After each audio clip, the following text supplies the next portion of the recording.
Just because I have the joy of killing your wife and child swirling around inside of me doesn't mean we can't be friends. Oh my god, turn me on a little bit. Creepy enough for you? Oh, hello again, and welcome to another episode of Science Fiction Remnant. I am not, and I promise, I am not your evil VR AI synthetic human. I You promise. couldn't be evil even if you wanted to, bro. I promise. Yeah, it's I'm, not happening. I am your host. That's not happening. That's not happening. I am I your. am I am chaos, but I can be also whatever you like. Wow, it's getting very hot in here. But it's summer Oh, down here in South yeah, Florida, otherwise known as Australia, where your mad scientist Ray is hanging out. I have a feeling this is going to be one of those episodes. I don't know I why. have a feeling too. We've been saving this up for 2 weeks, so there's a lot to get through. Could even Wow. say the geo's backed up. Yeah, pretty much. So, on that note, what have you guys been watching? I guess I'll start. Yeah, go on. I know you've been dying to talk about this. Oh my god. I don't know what happened. Someone recommended this online. Let me save you the trouble, guys. Same as last week. The end. Bye. So I've been watching this online and a lot of people talking about it. Initially, I kind of disregard, but seeing so many people talk He about always it, does. so many people talking about this, I was curious. I was like, you know what? If there's a lot of people talking about this, so there must be something there. So I actually picked up um, Reborn as a space mercenary, and I am hooked. I Yep, ladies and gentlemen, they still sell those. yes, they do. Tankabon volumes. They do. So I finished the second light novel. I think it was a couple of days ago. I'm about to start the third one. Um, I finished today. I finished the first manga volume, and I got the second one in the mail. So I'm picking up that one as well. So yeah, I've been busy with a single IP. Hey, BBC. So that's all for me. Yep, feel kind of bad, but yeah, all 1P. Well, me. Are you for that counts like sci-fi, right? Kind of, sort of. Yeah, Kind of, sorta. Kind of, Yeah. sorta out of line, you mean? Sorta? I mean, he uses magic, but he creates all sorts of contemporary weapon systems. He's kind of like, yeah, he's kind of like an artificer, right? Yes, very much so. All right. Also, I started again the three-body problem. again. Yeah, I've started this show, bro, 3 times. I'm gonna have to start it again. I wonder. um, I wonder why it doesn't catch us. It seems like this would be your thing. Three body problem equals chaos, right? If you look at the definition and the I science. know, man. I need to give the opportunity. I need to give the opportunity. Um, Citizen Sleep is a game that just released the second part. Citizen Sleep, I think, is a game. I know that Robert will like it, but I know that Ray will be just at home with that game. It is an RPG turn-based kind of like tabletop game in the space. Hmm. Very cool. Very cool when its own dice rolling mechanics. It's called Citizen Sleep. Hmm. Uh, very good game, and you get to do upgrades on your characters, kind of cyberpunk. It's super cool. Highly suggested if you like that kind of chill vibe for sure. Halo Infinite. I've been playing with some games, some friends, some games online, shooting each other out, playing Capture the Flag and stuff like that. And I tried playing Battlefront. I am disappointed that I did not find today when I tried to play the main campaign game. It was everything just multiplayer. because I remember playing the main campaign and it was pretty cool. Uh, and that's it for me with sci-fi. What about you? It's actually called Citizen Sleeper. Citizen Sleeper. Yeah. Yeah, yeah. Because I tried searching for Citizen Sleep and got stuff about sleep apnea, so that's not working. It's Citizen Sleeper. You're right. Yeah, You're right. Nice. I think that you will love that game, man. yeah. I just saw the cover art for it and it looks pretty cool, so I'll have to check it out. So what have I been watching? Well, I have gaps in my sci-fi watching. Most notably from our pre-show, I still haven't seen Space Sweepers, and I need to catch up on that one. It's been on my list for a long time. I even listened to the. It's age, man. We forget things. What can you do? Yeah, tell me about it.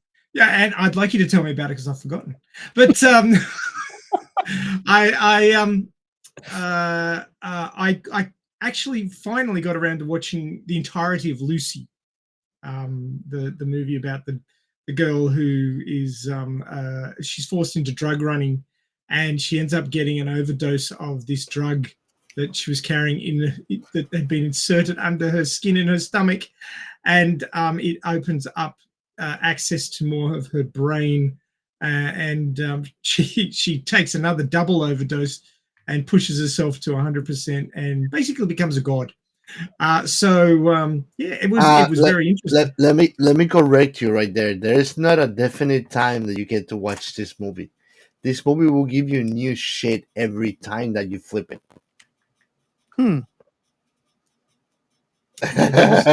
There was a lot to unpack. We do actually have an episode. I wasn't on it, but these guys had a good discussion about it. I actually remember listening to that, but I hadn't actually watched the movie. So I finally caught up and watched the movie. It was very good. Yeah, check that one out. Obviously, it's gone off Netflix and it's in Australia, but you may be able to find it in other places. Now, this is another one of those, is this sci-fi or not? If it's not sci-fi, it's very adjacent to sci-fi. And it's a sleeper anime, one of those reincarnated as a villainess stories, but it's called From Bureaucrat to Villainous, Dad's Been Reincarnated. And it's very funny. It just cracks me up. I caught up with it just last night because I'd missed a couple of episodes. And yeah, basically, a 52-year-old bureaucrat in Japan ends up getting reincarnated into an Otome game as the villainess. And he's trying to be villainessy. I don't even know if that's a word, but he's trying to do his job as the villainess. He's trying to fit into the role.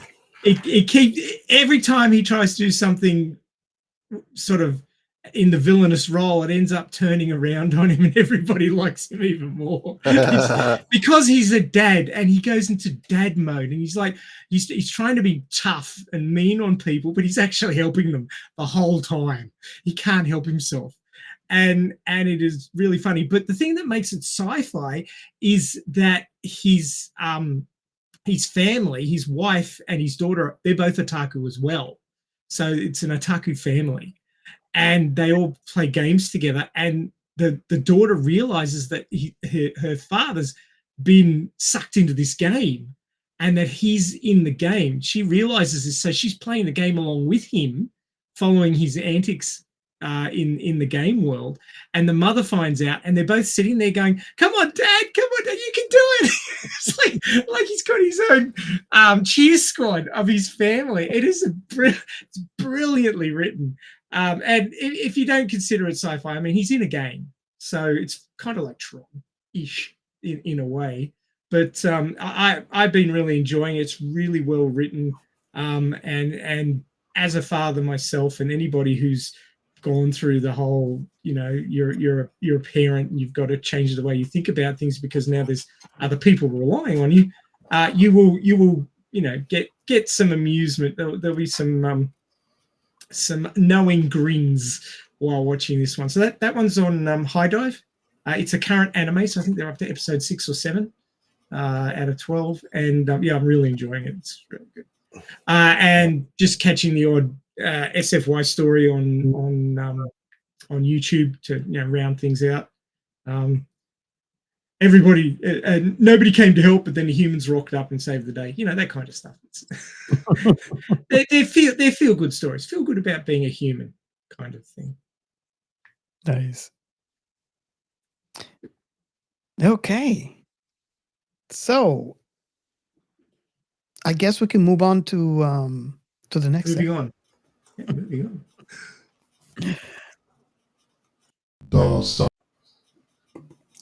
Come on. You want to say it? Here we go for real.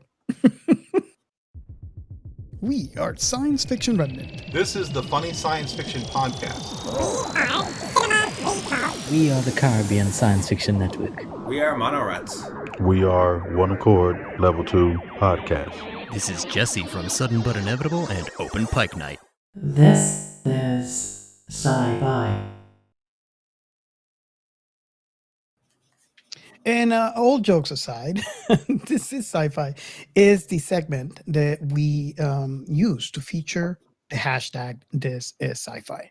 And if you're new to the show, this hashtag, basically all it does, it helps us create a community. It's a sci-fi community where you could actually talk about the sci-fi that you love, that you're already talking about, with the only difference is that you add the hashtag This Is Sci-Fi and include a brand new subset of people to your conversation. So if you are a fan of sci-fi, or if you're a creator, you're already posting about the thing that you love, about the thing that you created. By adding the hashtag This Is Sci-Fi, you invite our community to your conversation, and hopefully you will see some of the things that I've seen over the years on this hashtag.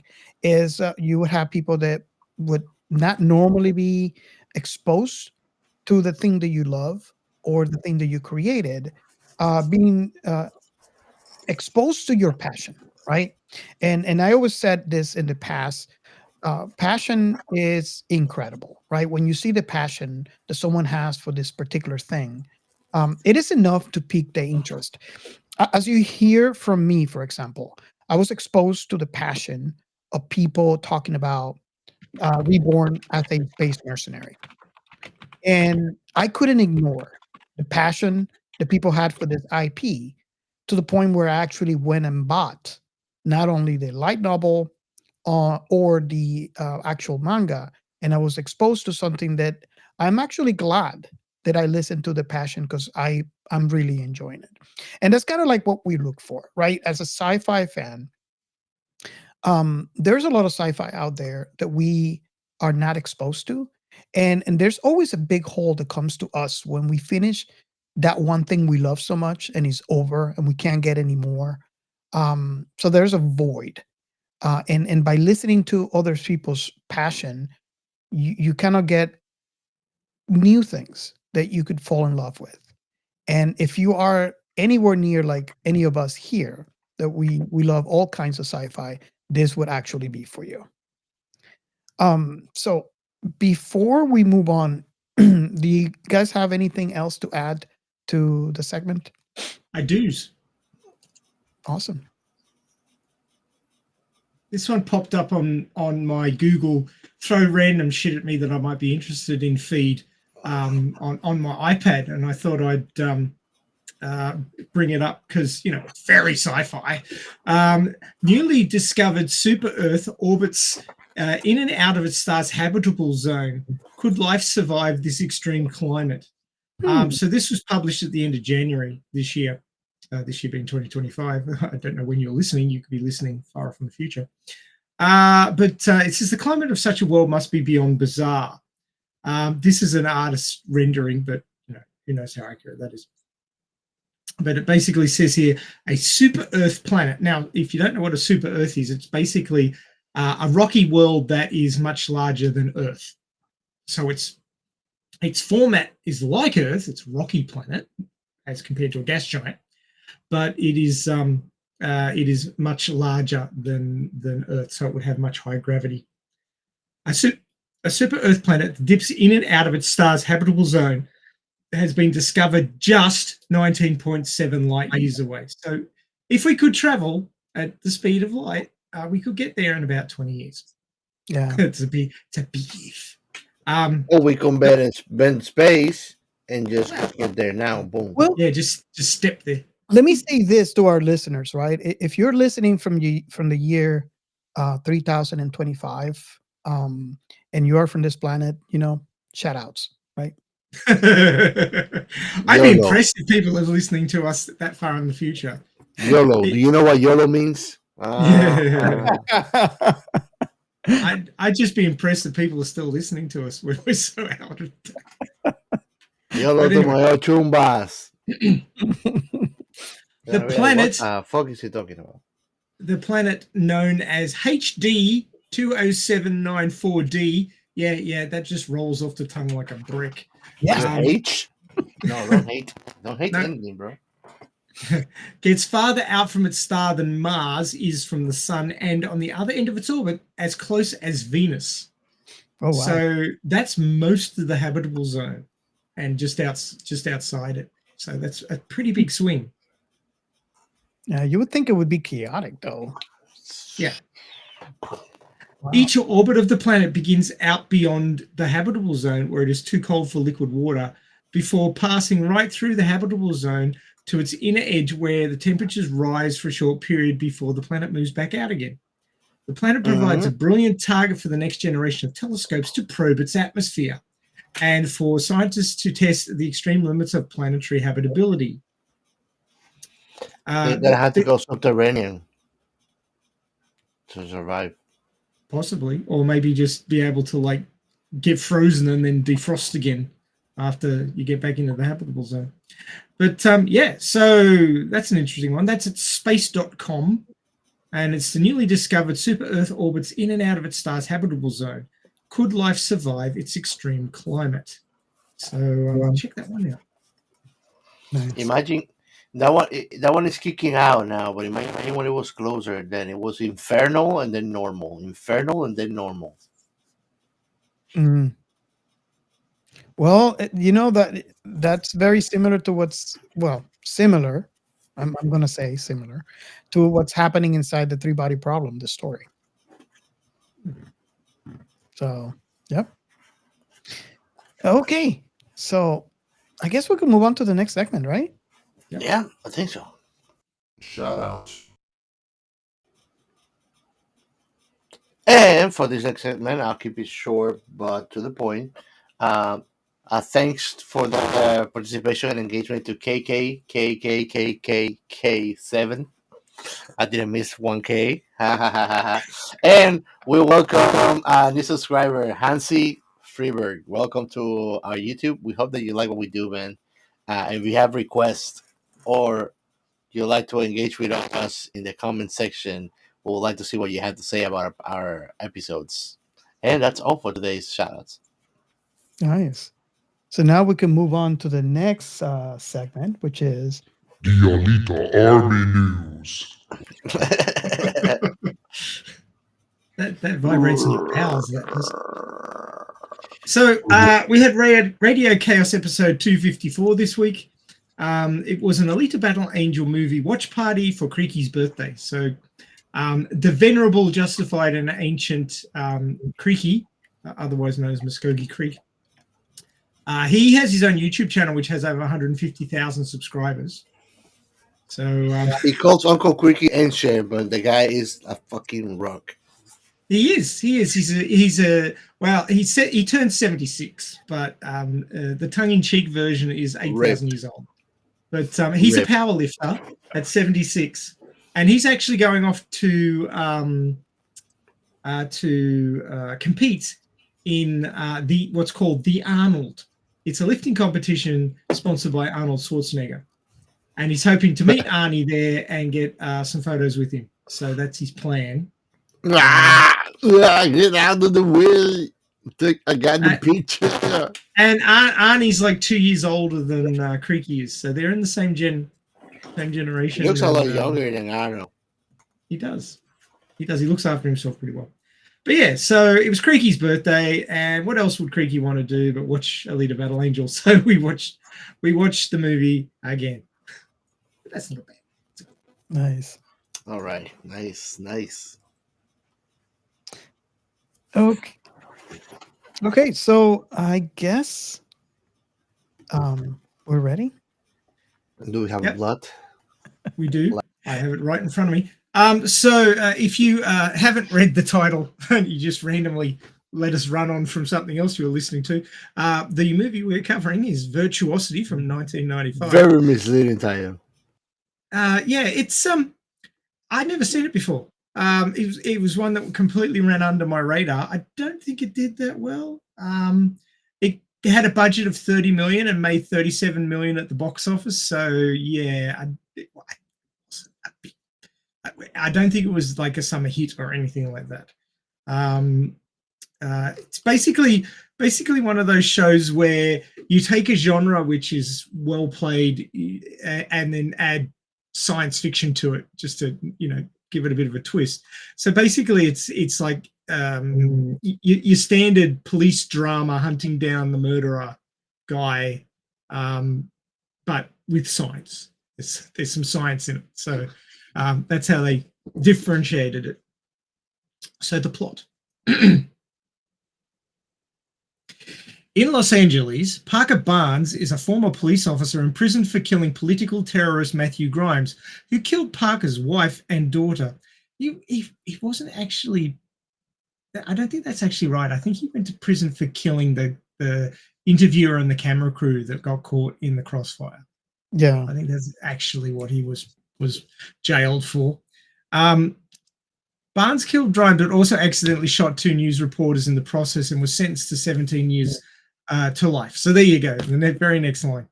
In the year 1999, Barnes and John Donovan are testing a virtual reality system designed for training police officers. The two are tracking down a serial killer named Sid 6.7. Remember that, it's important. At a Japanese sushi restaurant in virtual reality. Sid, short for sadistic, intelligent, and dangerous, a VR amalgam of the most violent serial killers throughout history, causes Donovan to go into shock, killing him. The director overseeing the project orders the programmer in charge of creating Sid, Dr. Darrell Lindenmeyer, to shut down the project, with Commissioner Elizabeth Dean as her associate, William Wallace and as his witnesses. Following a fight with another prisoner, Big Red, Barnes meets criminal psychologist Dr. Madison Carter. Meanwhile, Lindenmeyer informs Sid that he's about to be shut down because Donovan's death was caused when Sid disabled the failsafes. At Sid's suggestion, Lindenmeyer convinces another employee, Clyde Riley, that a sexually complicit virtual reality model, Sheila 3.2, another project created by Lindenmeyer, can be brought to life in a synthetically grown android body. However, Lindenmeyer replaces the Sheila 3.2 module with the SID 6.7 module. Now processed into the real world, SID 6.7 kills Riley. Once word gets out of Sid being in the real world, Dean and LAPD Chief William Cochran offers Barnes a deal. If he catches Sid and brings him back into virtual reality, he will be pardoned. Barnes agrees, and with the help from Carter, they discover that Matthew Grimes, a terrorist who killed Barnes's wife and daughter, is a part of SID 6.7's personality profile. After killing a family along with a group of security guards, Sid heads over to the Media Zone, a local nightclub, where he takes hostages. Barnes and Carter go to the nightclub to stop him, but Sid escapes. Next day, Sid begins a killing spree at a Los Angeles Olympic Auditorium where the UFC match is taking place. Barnes arrives at the stadium to capture Sid and finds him on a train where another hostage is being held by Sid. Barnes seemingly kills the hostage in front of horrified witnesses and is sent back to prison. Having caught up with Barnes after the incident, Carter tries to prove Barnes' innocence, but Barnes is freed from his prison transport by Sid, who once again escapes. Wallace and Dean are about to have Barnes terminated via a failsafe transmitter implanted in his body when Cochran destroys the system after learning from Carter that Barnes didn't kill the hostage on the train. Sid kidnaps Carter's daughter, Karen, and takes her to a television studio. Lindenmeyer, having come out of hiding, sees what Sid is doing and is impressed, but is captured by Carter. After a fight on the roof of the studio, Barnes ultimately destroys Sid's body, but is unable to learn where he hid Karen. They place Sid back in VR to trick the location out of him, which proves to be one of the fan enclosures on the studio's roof. When Sid discovers that he was back in virtual reality, he goes into a rage. Cochran lets Carter out of VR, but Lindemann kills Cochran before he can release Barnes. Barnes starts to go into the same shock as Donovan suffered at the beginning of the movie, but Khan kills Lindenmeyer and saves Barnes. Barnes and Carter return to the building that Sid took over in the real world to save Karen from the booby trap set up by Sid that's similar to the one that killed Barnes' family. After Karen is saved, Barnes destroys the Sid 6.7 module. Roll credits. Wow. This movie. For the record, I gotta say, there is not a given point or time or event or scene that tells you when the fuck the switch up happened. And if you're wondering what he's talking about, you missed our watch party today. So make sure to join our Discord. But it's true, right? Like nobody can come up with an explanation. In this scene, this is how it happened. You know, you can see a reset, a very obvious reset that is just mildly confusing. You know, until it tells you, oh, you're back in the box. But until that moment, I was like, what is going on? Yeah. And I'll say this: it is incredibly desperating as an audience that he keeps us from losing the tail on the target the whole movie. He lost his tail 4 times. 4 times. So before we get too deep into the conversation, I just want to say maybe we should move on to the first question before we move on to anything else. But yeah, there was a lot of conversation on our Discord watch party. So if you're not part of those, you're missing out. So just make sure to join up our Discord. So for all of you out there who are new to the show, the first question that we ask on this show is, how old were you when you watched this thing, and what was your very first impression? I believe that Ray and Gio watched this for the first time. Yep. Today, not necessarily today, but I want to say during the span of the week, right? I want Ray to go first. I think I should go last because I watched this a long time ago. It's one of those films that I don't think I ever went back to, but I really enjoyed. So Back to the bus. I'm gonna go to the back of the bus. So Ray, you want to go first, and then we move on? I can go first. That's fine. Okay. So I said at the beginning of the plot, I had not seen this movie when it came out. I didn't know anything about it. It was brought up a couple of weeks ago. I saw it a week ago, and yeah, it. I can't say that I'm a big fan of gritty cop shows, and this was very, very gritty cop show. But they did a really good job of pulling in the science fiction element and making it feel just part of the everyday. Nobody was particularly surprised about a lot of the stuff that happened. So it made it feel more like this isn't revolution, it's evolution, and people are used to these technologies. So this is obviously an alternate timeline where technology improved to the year 1999 a lot quicker than it has in our reality. And you've got nanite created android bodies that you can put artificial intelligences into. So, I mean, it's some pretty high-end sci-fi stuff as far as I'm concerned. So I'm really surprised that I never heard about this movie. And knowing Russell Crowe from a bunch of other movies, the most sort of the strongest one that comes to mind is Gladiator, and how he's so down to earth and sort of hard ass and sort of really grounded. He's a good brooding character. Yeah, he's brooding and he's down to earth, and I never expected to see him in a sci-fi flick for starters. He just never seemed to be into sci-fi to me. And the fact that he could play an artificial intelligence and pull it off and convince me that he wasn't human. And you know what it reminded me of?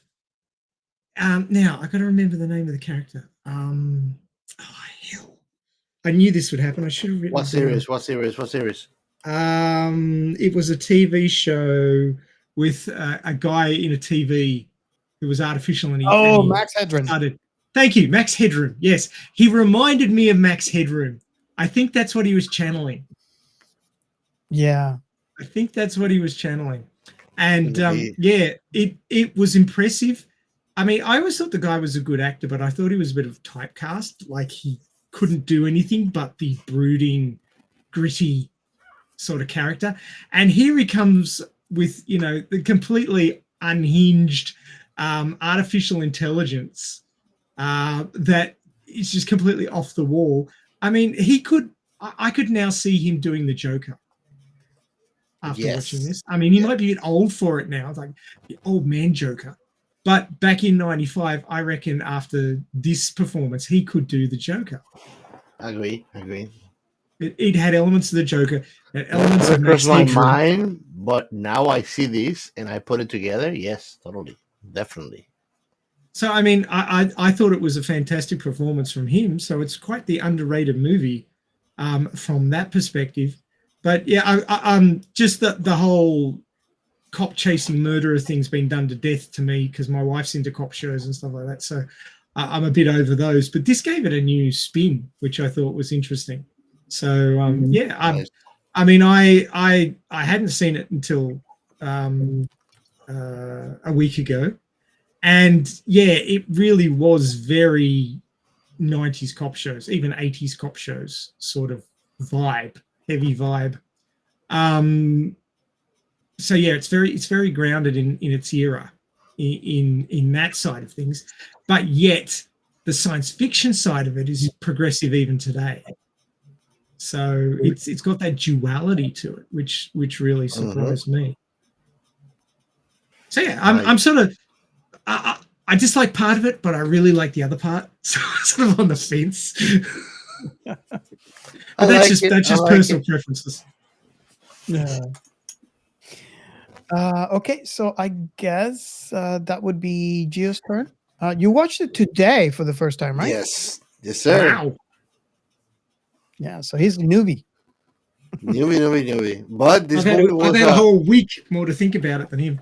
Yeah, this movie was a wow for me because I don't know why I never watched it. I'm guessing that I got obscured by a lot of movies that came out on the time. Yeah, cannot think of any other reason. It was interesting to see Russell Crowe in this kind of role because I have never seen him doing the bad guy role. I mean, I've seen him doing it on Let's Mix It Alice, but it's not the same a musical, right? And it was interesting, actually. I loved it. I love this movie. This was entertaining, highly entertaining. Nice. What about you, Robert? Just before you move on, notable movies, some of which we've covered from 1995: 12 Monkeys, Johnny Mnemonic, Judge Dredd, the Sly Stallone one, Virtuosity, obviously, Species, Congo, Tank Girl, and Waterworld. Tank Girl, Waterworld, which I haven't watched Waterworld yet. A lot of people don't like it, but I like that movie. But I mean, you look at that list of sci-fi. That 95 was a big year for sci-fi. Yes. Oh yeah. So you can understand why Virtuosity got lost. Yeah. And it makes a lot more sense. I guess that plays into my response to the question. This is a movie that I Memories came out in 95 as well, oh wow, that we've covered. nice. Um, I watched this not. Uh, I don't even know if this. I'm assuming it did come out to theaters. I did not watch it in theaters. I don't even. I'm trying to remember if I ever seen commercials or even being aware there was on the theaters. But I did watch this at home when it was released for home video. I remember that it was a very unique at the time, right? It was a very unique concept to me on a movie, considering I don't like cop shows or something on that nature. I really enjoy this, and the reason why I said Ray, what you just mentioned, and how many movies came out during that time period, makes sense as to why. And this is a question that I had. A question that I had since this movie was brought up on our Discord, as to why we haven't cover it and why I didn't even it didn't even occur to me to put it on the list of movies to cover. And it makes a lot more sense now because there's a lot of good sci-fi that came out in that year, and I can see how this would be buried with all those other ones until someone brought it up. And I watched it today again after so many times and after so many years, and I remember how much fun it was to watch this, and it completely forgot about it because of the other. Which, by the way, I'm not saying this is any better or worse. They're all it's unique storylines and perspectives, but it was a lot of fun, and I am actually very glad that this actually came up for us to do it on the show. And I'm very curious to hear from all of you out there who's listening to the show. And you can come up on our Discord or reach out on social media and let us know if you are like me that watched this a long time ago. Was that your experience? Did this get buried with all the other sci-fi movies of the time, or did you remember this is one of those when you go back, ever so often to rewatch, or if you never watched this before and you watch it because it's something that we covered, I'm kind of curious to see if this is something that you're glad you watched. I'm definitely going to be putting this down on my list of rewatchable movies. I enjoy it that much, and it's one of those pleasant surprise when I watched this. Like, oh my god, I forgot how much fun this was, and it's like, why have I not watched this more often through the years? And that is my response. There were some other movies, other sci-fi movies in 95. I only read the first line, but I should some notable ones that you'll remember the names of. Screamers. Mhm. Remember Screamers? Mortal Kombat. Oh my god, yes. Movie. I mean, that was a big one. The City of Lost Children.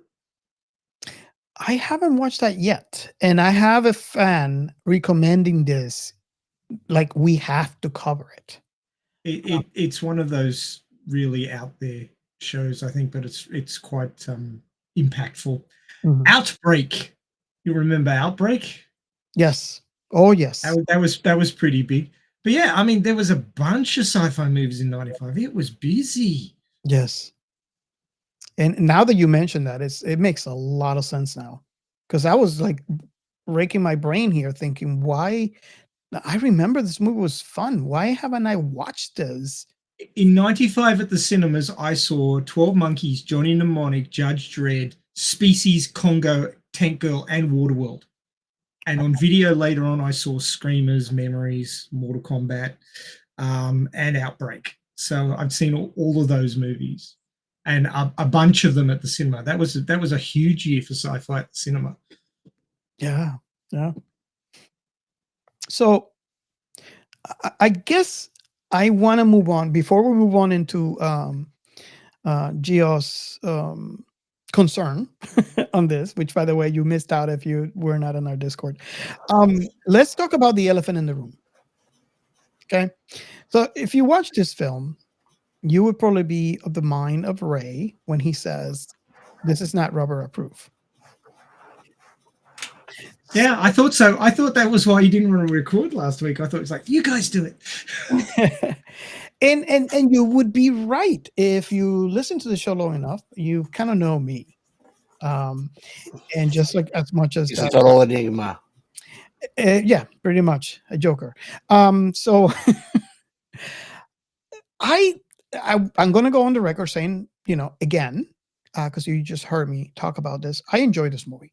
I really enjoy this movie, but I want to address the question: why is this not rubber approved yet? I enjoy it, which is why Captain Chaos is calling me an enigma. I think, and I'm going to mention this to you guys, and you guys let me know if you agree with this or not. I think they did not spend enough time with his family for it to make a emotional connection. Ah, yeah. It was sad, but it wasn't traumatizing, and I believe that might be the reason, because for most of the other ones that we have discussed, they give you enough time to make up that emotional connection, and then they bring the hatchet, and that's when I get traumatized.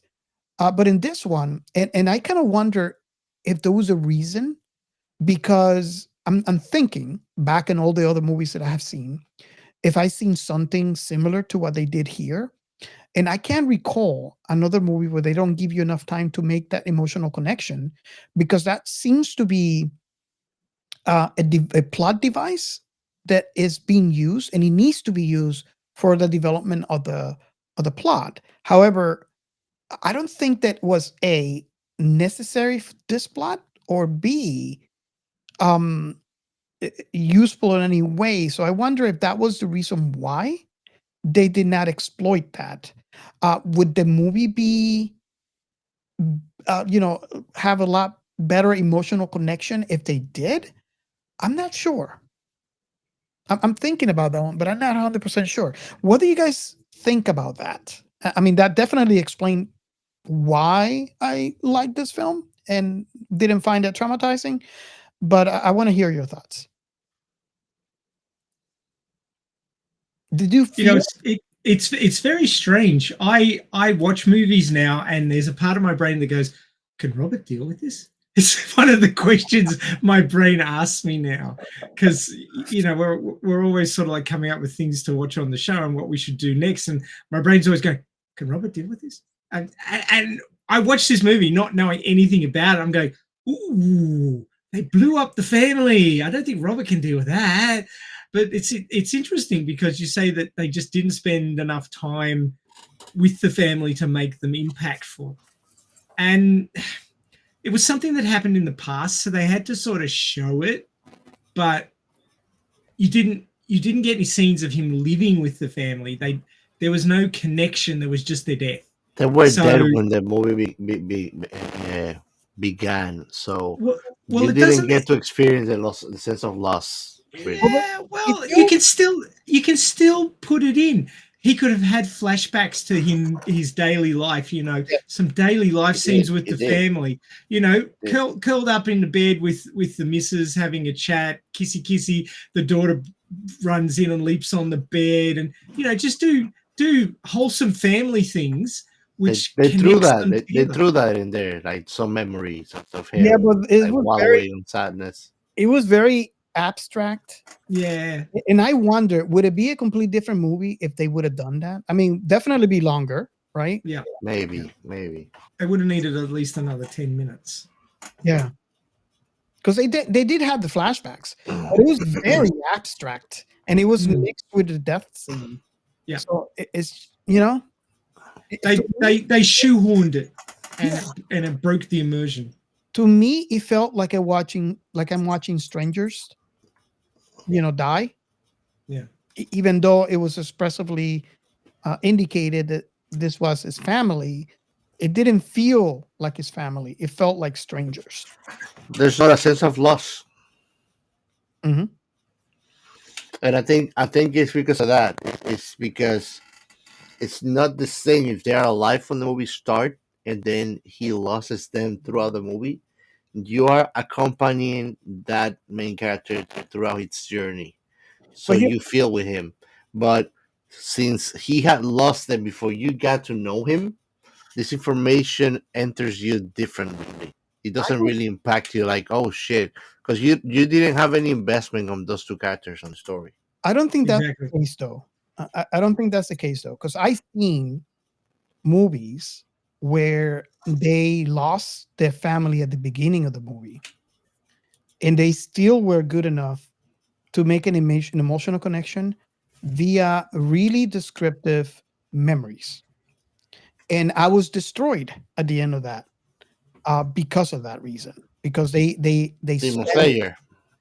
yeah, well, in Demon Slayer, well, that's different because at the beginning of the show she was alive, right? Or was it? Am I thinking it wrong? Oh, she became a demon.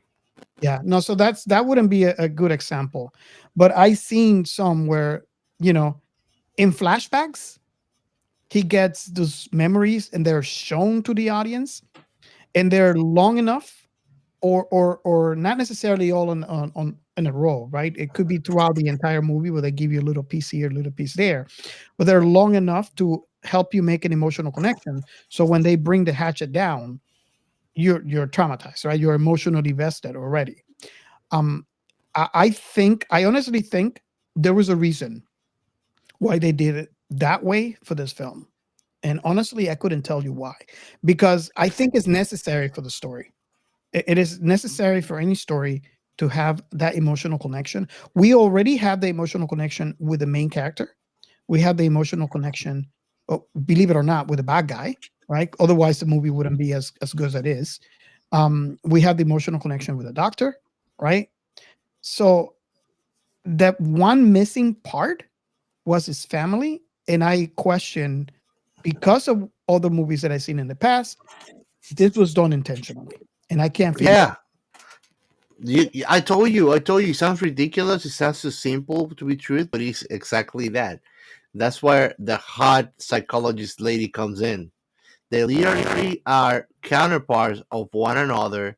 They want one another, and their lackings are the needs of one another. Hmm. And they're a mirror opposite mating reflection of each other. What do you think, Ray? They both have a kid about the same age. They both don't have a partner. Some mysterious way, but the partner is not there and it's not coming back for none of them. And she has an innate fascination for him because she's a criminologist or whatever, and he's a criminal case. Hmm. But there's also like the quote that we didn't use kind of encapsulates the differences of the way they go about things and the modus operandi. In that she's all like, oh, I pulled the files and I've got this info and I got that info and I'm building up a profile and rah rah rah. And he goes, "Where's my gun?" so they're opposite sides of the same coin, really. They both want to achieve the same thing, but she's going about it in a meticulous information war kind of way, and he's like feeling his way from his experience as a police officer. And where's my gun? It's like almost Dirty Harry kind of level of engagement. So I think they were good counterpoints to each other as characters. Yes, I do agree. I do agree. But there was a lot of dumb in this movie by They the good complement guys. one another. I got to say, there's a lot of dumb. I can give you a few points if you'd like. Yeah, give me about where the dumb is. Okay, the first dumb. If you've got somebody who's built on like you've got a persona that is built on all the bad, like all the horrific murderers throughout history, and one of them's coming to the fore, which is the one that killed the main character's family, and you've got a buddy, which is the criminologist, who has a family. Yeah. The first thing you would do is put the family in protective custody. Yes. That is the first thing you would But the do police, if the you had police, a brain. in the defense, the police was useless here. They They were were. just getting in the way. Because you know what the first thing they should have done was? They should have said, this is some next level sci-fi bullshit. Call in special forces. Yep. That's what they should have done. Like they did in Life Force. Yes. Exactly. Your favorite movie, right? Yeah. No, always. I've watched it so many times that I didn't Sucked the life out of me. Yeah, but you enjoyed it. I mean, there was a lot of titty time. It was. What was the name of that song that we have on Perky. Moving On? Huh? Yep, moving on. Moving on. But he's not wrong. I mean, there was Moving on. it was a lot of titty time in that movie. I gotta admit. Yeah. Thank God. Thank God. Back when you could have a bit of skin in your sci-fi. Yeah. But yeah, so yeah, that was a huge level of dumb. And the other huge level of dumb was, why the hell did the police officers think they could deal with this? It was completely out of the norm. Police officers are meant to deal with everyday problems between normal people. That's what We they're didn't see trained for. SWATs or military at any given fucking point. The first thing they should have done was call up Area 51 and said, hey, get your asses out here with something. Bring us some EMP grenades or some shit. No. I mean, seriously. They should have. I mean, if technology like that is so everyday, they should have had ways to deal with it already. And they should have had EMP devices, because that's the first thing you do when you've got something built on a nanite technology that, you know, is involved with electrical systems. You imp them into the Stone Age. Yep. Of course, it would have been a much shorter movie, but anyway. You think that EMP cannot kill a human being, right? No. No. It might give you the tingles. Well, let me rephrase that, because I had the same conversation with my wife. When I said that same thing, she said, "What if you had a pacemaker?" Yeah, no, that's a whole different game changer. If you have well, as long as you don't have a pacemaker, as long as you don't have electronics within your body, you're fine. Which you know, most healthy any life individuals. regulator device, you don't have it, you're fine. And of course, if I was him, I would have been calling the EMPs to get rid of that chip in my head, because I would have wrecked that. You know, EMP would have made this a very, very short film. It would. These and many AI movies. Yeah. So I think I want to bring up another point to support your thought process, Ray. And another thing, and I think we talked about this on our watch party on Discord. Why do they go after Parker when they have a kidnapping scenario on the top floor of that building? I mean, yeah, let's assume, he's a dangerous criminal. They got to get him. But, I mean, at the very least, split the force, send some after Parker, and then go to the top and try to deal with the scenario. But it seems like they were all after Parker and completely forget about the hostage scenario that they have going on at the top of the building. Yep. So I think that was another dumb point. But, you know, what do you guys think about that? Yeah, I think it was overlooked in the logic of the plot. It's definitely a plot hole. Yeah, and I mean, when he arrived to the building, he started a shootout with him, and kind of break off the whole hostage situation. Mm-hmm. I mean, it wasn't even a shootout. They were trying to gun him down. Yep. Which wasn't particularly police officery of them. Well, to be fair, right? If you are quote unquote cop killer, because for them, he was the one who killed the two officers that were on the transport. right? So technically that He means was accused of it. He didn't do it. yeah, but they're like, oh, he's a cop killer. And if you're a cop killer, that's the only scenario that you're gonna end up. Hmm. So maybe Yeah, they will come at you like a gang. Yeah. They take it seriously.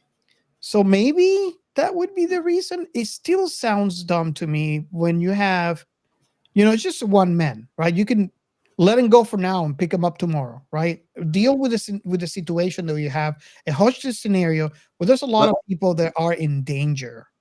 exactly.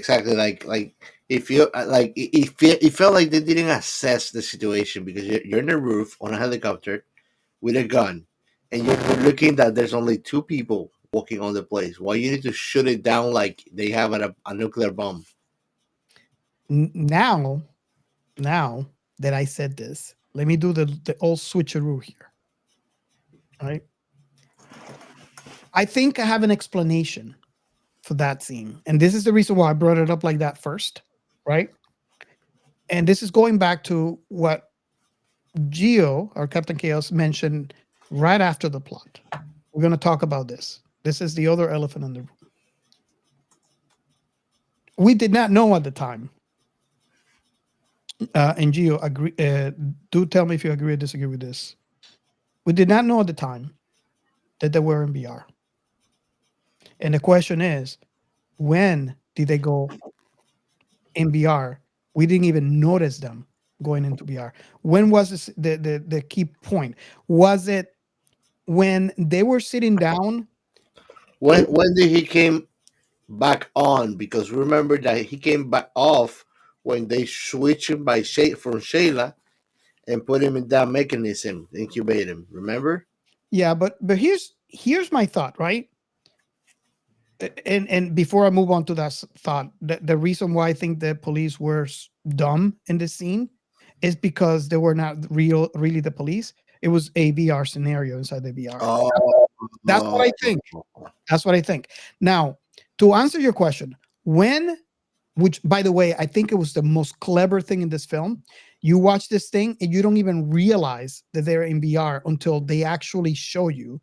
But I think, and you guys let me know if you agree with this, that the moment after this moment is when they went to inside the VR, is when the Dr. Carter and Parker were in the office. And remember, they were saying, okay, I go. And then Carter said, no, I'll go with him. I can watch him. And I can also help you find this thing. I think that's the scene where they were talking about going in the quote unquote full dive into VR, but they were very cryptic ridiculous. in not mentioning, in leading you to believe that they were actually going after him in real life because they kind of omitted the parts of VR. Now, how do you feel about that? And I think it was very clever, by the way. Do you think that's the time where they went I into? think it makes a lot of sense to me what you're saying. What about you, Ray? It's hard to say because the way they showed us in the VR at the beginning, it was obviously VR. You could tell the ripples and the various things that look out of place in real life. The fact that all the people were wearing the same colored suits and all sorts of sort of standing around not doing anything particularly, just sort of filling up the background. Glitchy NPCs. Yeah, glitchy NPCs, all that sort of thing. It was pretty obviously VR. Now, to fool Sid, who has now experienced both VR and the real world, they would have had to make some serious improvements in the system. And I feel that's what they did, because there was a conversation, and I can't remember which scene it was, when they said we actually fooled them. So that's exactly what they did. And that's exactly what they had to do if they have to make him believe that he's in VR so they can find where so there's a moment where he was out and he obviously grabbed the daughter. And now they're in VR trying to find out where he put the daughter. So I guess one question that I have unanswered is, number one, how do they fool them to go back in the box, and when? Because we never saw that. And I think, honestly, I think that's very clever of the film. Because the moment that he died on the glass, he was dead for good. He didn't come back from that one. He Yeah, I'd almost say did. that's when it was when he was smashed on the glass, and he may have lost consciousness there. Yeah, And then they but brought him back in exactly the same position his crystal in got the popped VR. out. What? His crystal got popped out, so he died definitely in that instance. I'm trying to visualize which scene you guys are talking about. I don't know why. When he he kills falls him down and when he falls down and lands on the on the trolley with glass, all the glass sheets on it, and then they all cut into him and chop his arms and legs off. and then he starts recovering himself, and then our Oh, main character punches the back of the head, and grabs the crystal. that makes a lot See, of I sense. don't think it would have been earlier than that because they've got to fool him into thinking it's the real world. So he's got to have a visual break so he can't see that he's been transported. Mhm. And he's also, they don't want it to be too long because the longer they're trying to fool him, the harder it's going to be because VR is not perfect. Yeah. I That think makes that's a what it lot of was. sense. I think that's exactly when they were put him back in the box. Mm-hmm. And that actually plays right into your comment, Captain Kess, when you were watching this. Remember when you said, like, hold on a second, they rewind and now it's happening, but it's happening different. Yep. Remember that? Wow. So yeah, there's a lot. I don't think, and I was actually trying to think back, and there's a lot of movies out there that kind of fool the audience. That's what you have to do to make a successful story. But I think this movie was one of the few that fools the audience in such a manner. I mean, Gio, I mean, you were right now a victim of this today on today's watch party. Can you recall? I mean, I'm going to say there's a lot of movies that do this. This is part of plot development. But have you seen a movie doing it as good as this one? No. There was a lot of like good plot twists in the movie that were just great writing. And the reason why I'm asking you is because there's a lot of times where we sit down and watch this. This has happened during season 1 on this show, during season 2 of this show. It doesn't matter. There's a lot of times that we sit down to watch a movie that we may or may not cover, and you already knew the ending of the film. Yeah, A couple of minutes into it, and this one took you on the loop. So that's yeah. This one, I could not. It kind of yes and no, like it's kind of like a good guy, bad guy kind of thing when it starts, and then you Mhm. realize that the good guy is a bad guy being a guinea pig, and then you find out that he was a good guy that falsely was accused of being a bad guy. Yeah, I remember that. I mean, you think, okay, he's helping them. He has a suit, so he must be some sort of officer. And then you realize, oh, he's a convict. Yeah. And then you realize, oh, he was a police officer. Put it this way. Let's put it this way. Imagine that somebody pulls a rug under your feet, but imagine that there's more than one carpet. Yes. Oh Yeah. yes. How many carpets can you be standing on? Oh boy, you have no clue. Watch this movie if you want to see how many you can shove one on the other one. Oh wow. Um, I guess we are at a point where I can ask the next question in the series of questions of the show. Um, and if you're new to the show, the question that I'm about to ask is, after watching this film, counting any rewatch that you have done, what would be one scene or moment that it's just so memorable, and you just go, "Wow," on this thing. And we could take any orders. If you guys, I can go first, or you guys can go first. It doesn't matter. Who wants to go first? I know Gio had a couple in the watch party. Hmm. Reiki goes first. Just, you know, Hmm. you could like wait a year without not watching this film, and if someone mentioned it, what would be the first thing that comes to your mind? That would be the most memorable moment. You ask the most difficult questions. You know? I Want me get, to go? Want me to go? yeah. Well, I know you have a few, so maybe you should go and Hmm. Well, look, I the scene. don't know. This, you go. You got it. You got it. You got it right. I guess anytime Sid's not looking human, it's the things that really jump out to me. Like when he's sort of looking around and doing things that don't look human, and sort of the tells that he's an artificial intelligence. Those are the things that sort of stick out to me. It's that deliberate, uncanny valley. kind of like that- what Gio does to us all, every episode. Yeah, at least once an episode. This is correct. Can I just let me oh, no, that one. Let me share this. This is cool. Nice. So I throw that up, and then I throw. Oops, I have to go share this tab instead.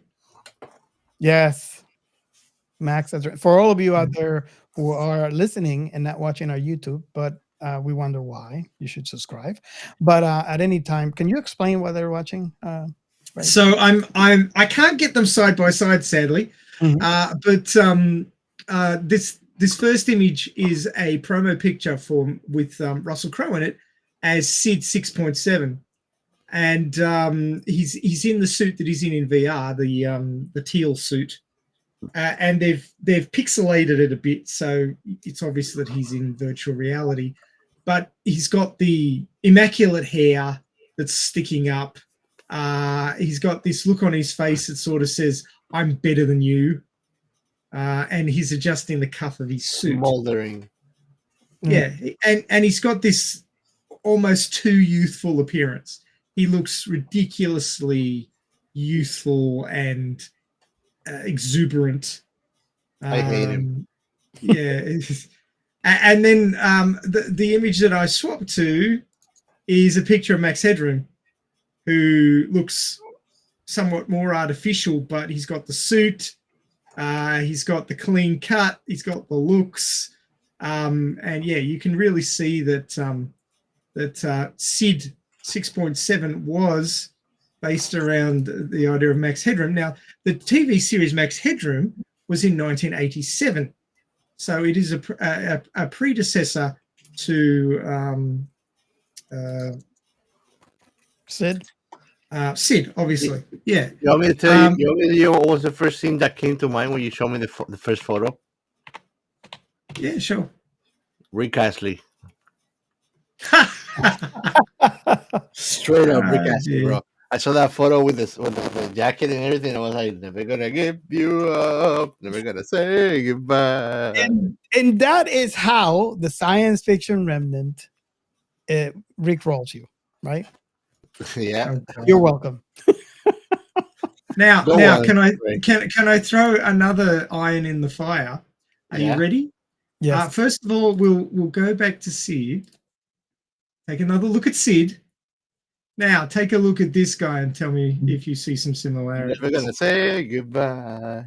Oh, yes. Yeah. Yeah. But didn't I say, Robert, that there was a lot of homage to Terminator? Yes. I did say it. T1000. I did say it. I mentioned this. Ha! I call it off Yeah, you called it. And in our Discord, yes. right away. Yes, sir. I could spot that right away, man. Yeah, you So have the vibes. obviously, If I was- Terminator 2 was 1991, which was Yep. 4 years before Virtuosity. So Yes, that's what I call that a homage. Hmm. So, it's that sort of clean cut, big hair, not a hair out of place, overly youthful and exuberant look that seems Fantastic. almost artificial because it is. oh, our Captain Chaos just wants to rickroll. So you know. And if you look at the T1000, the way it functions and the way SID functions, they're not too dissimilar. I mean, it's more like the T1000 has a little bit more, like it's version 2 and SID is version 1, but it's basically the same thing. Although obviously T1000 is based on a metal substrate, and SID is based on a silicon substrate. So they're a little bit different, but they function in similar fashions. So there you go. I guess I can go next because I wanna. Number one, I feel I don't want to steal some of the Captain Chaos's moments. I think he has a couple. I don't know. I'm kind of curious to see which one he's going to bring up. But I think one of my scenes that I would say, wow, and again, I do echo your scene, Ray, and I echo the scenes that I know of for Captain Chaos as well, the ones that he mentioned on the watch party. But I want to say one of the scenes is basically straight at the beginning of the movie. It was very, and I'm kind of like going back to my first watch, and the reason why I'm bringing this up is because from the very first watch, I still remember how I felt when I watched the beginning, and how when they went into BR, which I did not know it was BR. That was, I guess, the first rug that was pulled from under me. But I noticed the uncanny valley that was watching everybody with the same suit, everybody being s- slightly robotic. Just like excuse Yep. me, excuse me, excuse me, excuse me, and there was some scenes of like are you hungry? You want to go to dinner? Are you hungry? You want to go to dinner? Very, very NPC. Very NPC like, and I'm like, what's going on? Oh, you want me to guess which part is it? It's the very beginning, the very beginning of Is this part? Look, is this part, man?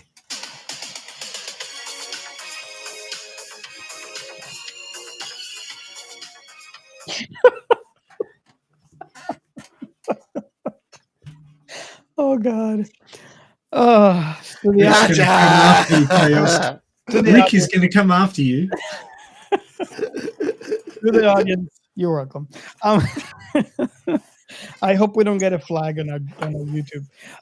Anyways, yeah, that scene to me was all the way up to the moment where they got out of VR, and I guess his partner, which I did not know was a combat at the time, died. It was the very first rug that was pulled under me, and it was very memorable to me, especially how they made this whole virtual reality feel virtual reality, not telling you what it is, and leaving you to try to figure out what is it that you're watching. You know, you know, splitting, jumping in the middle of things. It left me very confused about gouging the pain system of Sid. At the beginning, I felt like he didn't feel pain, and then I thought that he did feel pain. Hmm. For some reason, and I don't know, I might be mistaken here, but I don't get um the feeling based on what I watched that he ever felt pain throughout. He certainly was concerned about his android body being shut down. Mhm. It was more he was scared he wasn't going to get to keep playing in the real world. Yes, And yes, was but he actually had to be playing. playing. He had to be playing. If he was not playing, something was wrong for him Mm. fundamentally. So it's like he needed that to continue. Yeah. And of course, he needed to continue his chiropractic studies. Yeah. He wasn't little very helpful. He was a little overzealous with his chiropractics. Yeah, and cleaning windows. He wasn't helpful at all. You know, Yeah. he Broke the wasn't guy's helping neck. people with their pain. Well, he was helping people with their pain because they felt no pain after that. Put him out of their misery. Yeah, literally. Yeah. He end with suffering and with the suffering. Oh, Gio, I was very careful not to steal your thunder there, but what would be, and I'm kind of curious to see which one you're going to bring up because you mentioned a couple in our watch party, but memorable moments, you know, when you think back at this film, scenes or moments in the film that make you go, wow.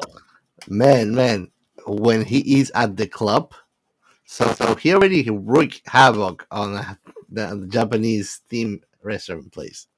But he goes to the club and he starts to check with people what type of screamers they are and record them. And he's making a was- heavy metal song.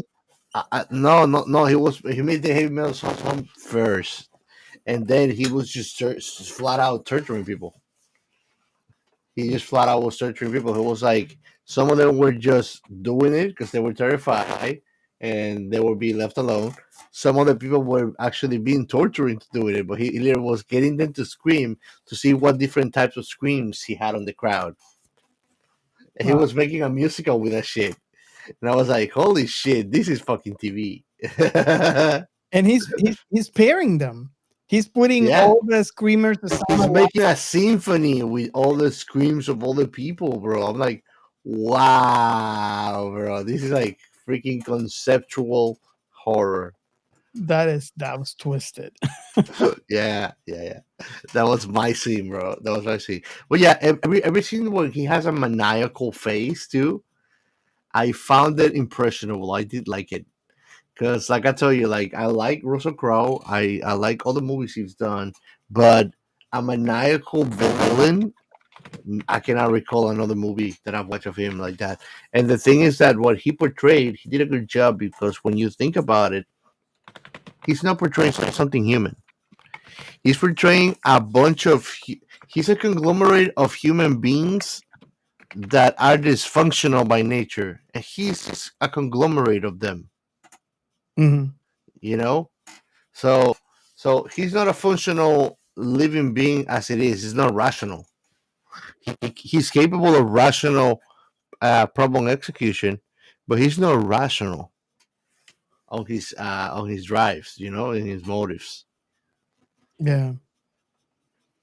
And that makes it that makes it even more dangerous, you know, because it's like there is no negotiation with this guy. You know, you have to take it down and put it down, or he'll put you down, and he'll make you suffer all the way through because it's like he does warfare and terror, so he goes and like he's got all these fucking criminals in his head, you know.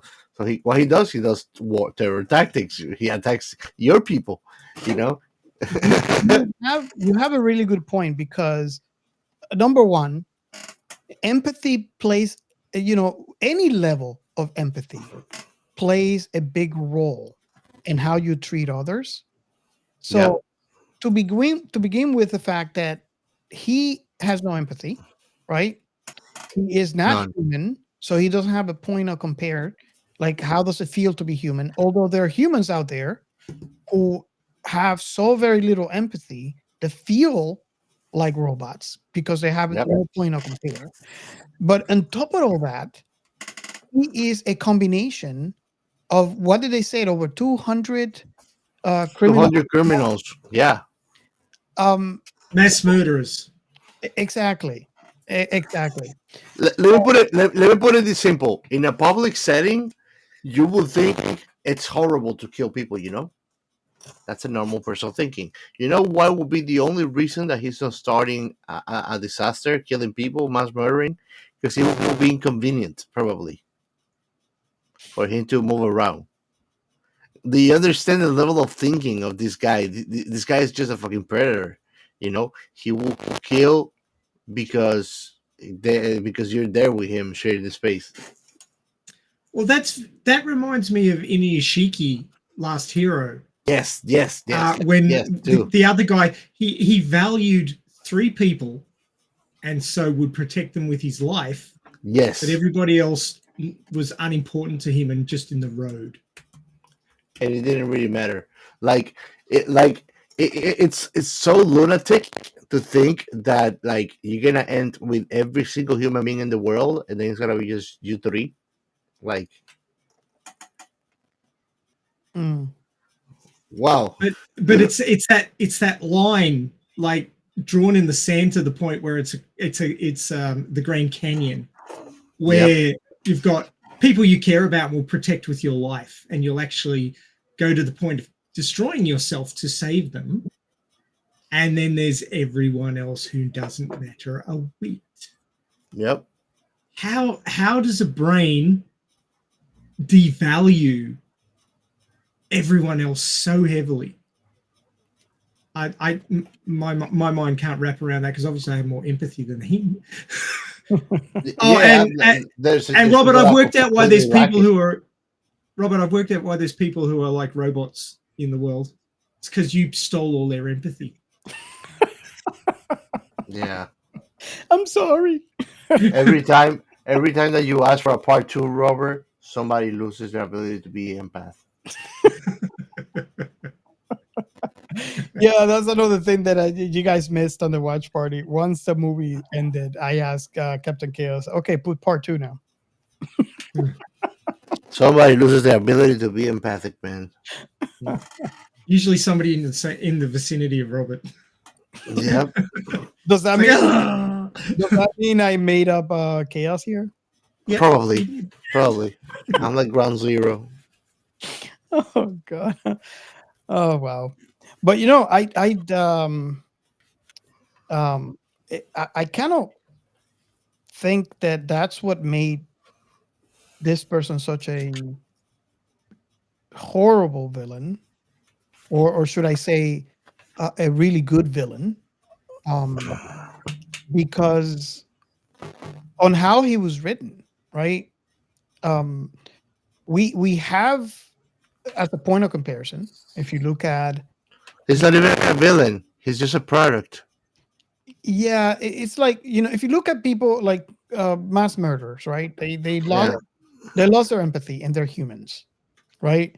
They have no way of comparing anybody around them to themselves. So at some point they feel superior. And Not only that. Actually, I watched a documentary about psychopaths. They did some brain scans. There's a portion, a region of the brain that is completely off, which is in the frontal lobe, and is in charge of you feeling empathy. So it's not that they don't want to. It's not that they're bad people. They are incapable of feeling this. It doesn't happen in them. It's like me telling you this person doesn't have a regular digestion of organ of food, digestive system. He doesn't have it. If I tell you that, you're gonna be like, no, that's insane, And then I can tell you, yeah, but he lives through freaking Ivy bags. yeah, It sounds ludicrous, Same thing. but and that proves a point, right? That I'm saying this to prove a point. I mean, there's people out there that are like this, and why I feel this is a good villain is because he's not human, right? So we take that away. So obviously he's actually right there. He's worst because he really doesn't have a way to compare, because he's never been a human. He can do calculations and see how humans are, but he doesn't have that empathy because he's not human. And on top of that, he's a combination of over 200 criminals. Here comes the tricky part. It's not that he's not human. It's that he uses as psychological warfare tactics very dark, very human behaviors, which is taunting, provoking people. He does it all along the whole movie to Carter. My point is this: a human doing this and an AI doing this will have different results. Oh yeah, definitely. But I mean- then you're sort of talking around the point that I brought up earlier of it's very much channeling the Batman Joker dynamic. Mhm. Yes. In yes. that, if you go into the comics of Batman and the Joker, the more dark ones, Joker actually can't function as he sees Without himself Batman. without Batman. He's got to have his yin to his yang, and you know I thought of that when he went to rescue him. he won't kill Batman because he needs Batman, but Yeah. he wants Batman to kill him. They say Batman is part of his identity. Yeah, Mhm. and that was very much a similar portrayal here. Yes, yes, definitely. As soon as the cop was being taken off the board, the bad guy was not happy, so the bad guy released him. Mm-hmm. Because you can't have your yin without your yang. So yeah, I do agree with that. Okay, so does anybody else like to add anything before we move on to our last question? We can move on, I think. I think I've covered all the points that I made. Okay. About the sort of the inspirations for this character and what made it so interesting. Yeah. I think Russell Crowe pulled it off really well. I It was very impressed. is very, very amazing. And just like Captain Chaos here, I'm still thinking, was there another movie where he plays the bad guy as good as here? And I can't think of any. And I'm sure there is, but is there? I can't think of any.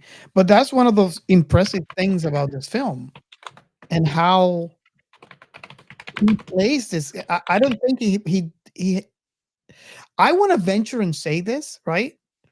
In my perception, I don't think there's a better portrayed of a bad guy from any other previous movie from Russell Crowe. I think this is his best bad guy.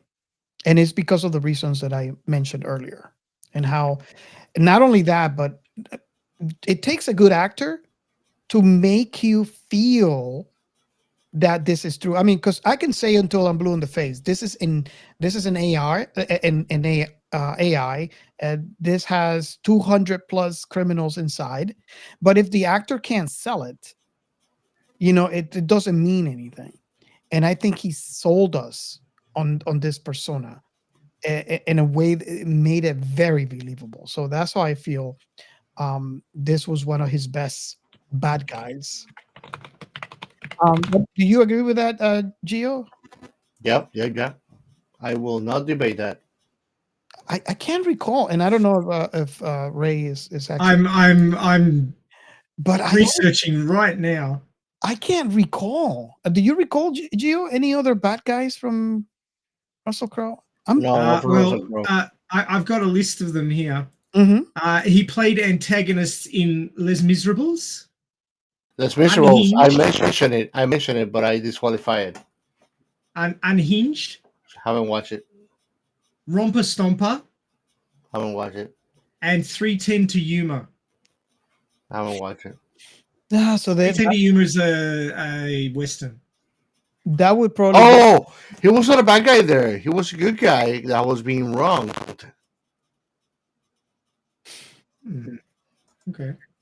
Well, that would explain as to why, because I haven't seen. He was a good guy being wronged, and he was being used to he was on death row, and he was being used as a kind of like a circus freak. So every time that there was a shooting, like a duel or something, they will put him in the line to shoot or something like that. He was like the sergeant of the sheriff's pet, and then he get to freaking defy him, something like that. I watched it many years ago. Nice. Okay, so that answers my question as to why I can't think of any, because I haven't seen those movies. So I honestly don't. Yeah, well, you need to go do some research. Yeah, but I go ahead. I was just going to say, because he has played the villain a number of times. Oh yeah, no, I don't doubt that. I was just thinking that I think, in my perspective, this is the best bad guy he's done. Because I'd agree because it's a sci-fi, but but I'm thinking, I mean, because I've seen some other movies, but I can't. And those three, now I'm curious to see what kind of bad guy he is in those three movies you mentioned. But yeah, I think I want to venture to say this is his best bad guy. 310 to Yuma was quite good. I mean, I'm not a huge Western fan, but I do remember that I did enjoy that movie. I have not seen Romper Stomper, but apparently he's a skinhead in that. Oh wow. His character's name is Hando. Mm. But yeah, I haven't seen Romper Stomper. Yeah. But it's an Australian movie, so I probably should have seen it. It's set in Australia too. That's unusual. So I guess we are at that point during this show where I asked the last question. And if you're new to the show, this is the part where we ask, recalling the multiple rewatch of the thing we're covering from the very beginning, your very first impression, counting everything in between, all the way to the last impression of watching this film. What is your last thought of this thing? I'll go first. Okay. I think that this movie is a sleeper movie for sure. I see a lot of reflections from other great hits of sci-fi of the time, and from classics like Neuromancer. Um, I see why, based on what we spoke and what you showed me, Robert, this movie was not bigger on the box office, but it doesn't make it any less impactful on sci-fi, to be honest. And I think it's a must watch. So I'm glad that we got to watch it. Awesome. I definitely agree with that. Okay, so Ray, you want to go next, or you want me? I should probably go next because you're going to have to clean up my mess and make everybody give everybody a happy ending, which is your jam. So I think that I should probably go next. So you know that I can be quite critical when there's problems with the plot, and if you took the sci-fi elements out of this movie, it would be a very subpar cop movie. Very subpar. It's plot holes. It's just dumb in various places, which I thought detracted from the cop story. And I do entirely agree with you. You've actually helped me work out why the whole "oh, he killed my family" thing wasn't working for me, and it's because that they didn't give us enough time with the family to imprint any sort of emotion on them. So that was another failing of the plot, which bugged me. But then you put murder mayhem Max Headroom in there, and it lifts the whole thing up. And the fact that Russell Crowe pulls it off, just wow. I'd have to say that given him, I've seen him in quite a few movies, and I've appreciated his performances in those movies, but they're his stock and trade performances. They're almost typecast for him. So to see him completely out of his element here and kicking goals the whole time, it was brilliant. I mean, he's got an amalgam of Max Headroom, T-1000, the Joker, and mushed it all together and made it work with a purple suit, no less. It's just like, wow. 15. Yeah, exactly.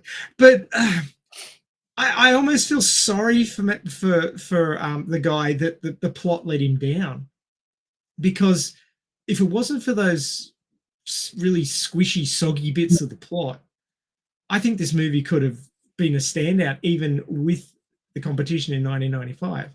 But because they focused so hard on the sci-fi elements, the cop story elements were too soft, and so it didn't quite work.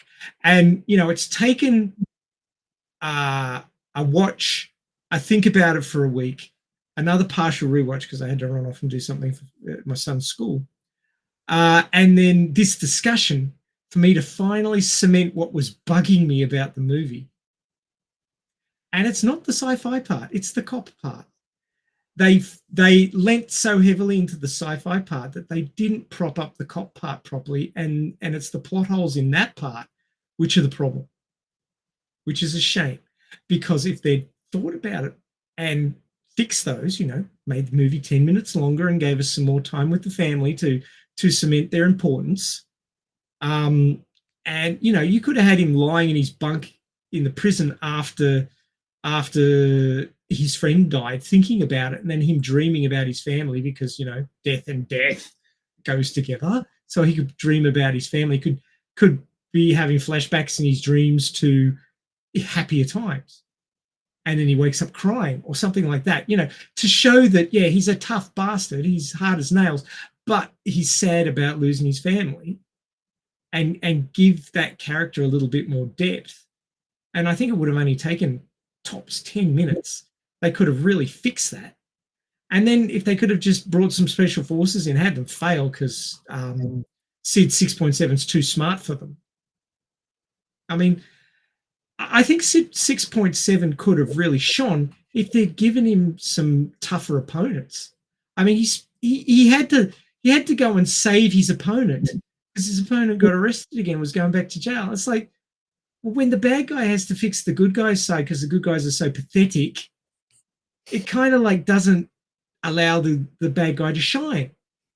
So I really think that was a bit of a plot hole too, in that, or a soggy part of the plot. So really the cop side of it was a real letdown compared to the sci-fi side of it, which was fucking awesome. So I mean, it's like so yeah, I mean, it's a movie that makes you think pretty hard. It has that great twist at the end. It really showcases the sci-fi side while not giving enough attention to the family and the cop side. So that was a bit of a letdown. They could have made it so much better. But even as it stands, it's well worth giving at least one watch just to see how it's all put together and how Russell Crowe is a fucking dynamic actor. He was amazing. Yeah. Oh yeah. I want to say that I echo everything that was said here 100%. I do want to say though, I don't want to minimize Denzel Washington's performance in here. The reason why we talk about Russell Crowe is because The sci-fi bit. it stands out. But even though I just want to say I love all Denzel Washington films. Oh, me too. Anything that he Until he did Equalizer 2, he was gold with me.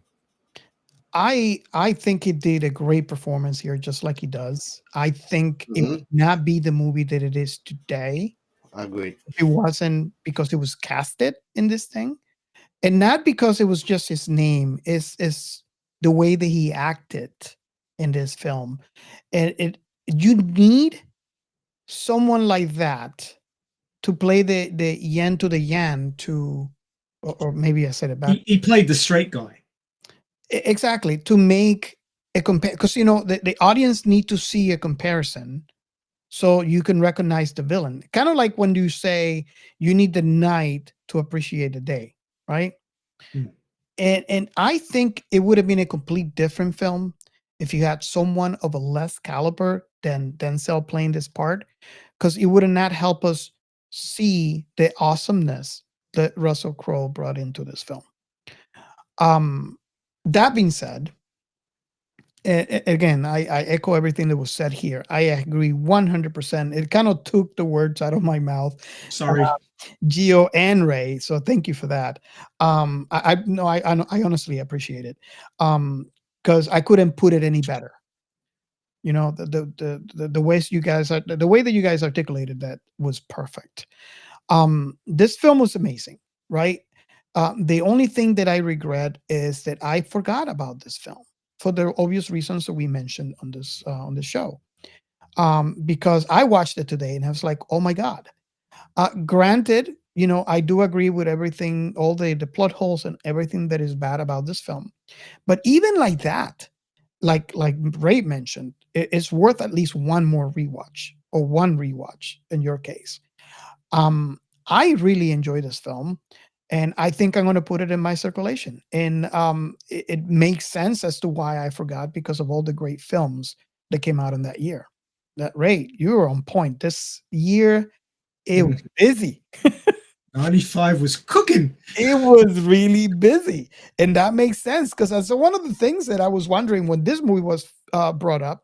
And this is another reason why I want to bring this up, because if you follow us on Discord, if you follow our show, you get to recommend what we cover on the show. This came from a recommendation. So if you have recommendations of something that we haven't covered, and you know where, hopefully it would help if you know where it's streaming. Just reach out to us. Best way would be Discord, but you can reach out to us and let us know your recommendation so we can cover it. You know, we can put it in the rotation so we eventually could cover in the show. But this came from a recommendation, and I am glad because when they brought this up, I was wondering why have I not watched this more frequently? Why? Which is why the reason why I never brought it up into the rotation for the show, because I completely forgot about it. And I am really, really thankful this came up because it was really fantastic to watch this film again. With all its plot holes and all, this film is worth at least one rewatch. So just like anybody here in this panel has said, I echo, you should watch it at least once if you have not Yep. watched it. So I strongly recommend it. And yeah, it may not be rubber approved, but you know why, for the obvious reasons that we detailed in this show. And that is my last thought. I just wanted to add one thing that occurred to me while you were speaking, and that is that all of the plot holes and the soft bits of the plot were in the cop show side of it, and that let Denzel down. It didn't let Russell Crowe's character down one bit. So that's why Denzel Washington puts in a good performance, but we don't talk about him because he was let down by the plot, so he doesn't shine as brightly as Russell did. Russell stole the show basically because his side was written far better. So yeah, it's just a bit of a shame that it wasn't even Stevens on the strength of the plot for both actors. Yeah, I agree. Okay, so if we don't have anything else more to add, I guess we can move on to the next segment. Sure. The science and Just before we get rolling this, I saw a meme just now that I thought really fit into the topic of this show, so I'll just pop this up here.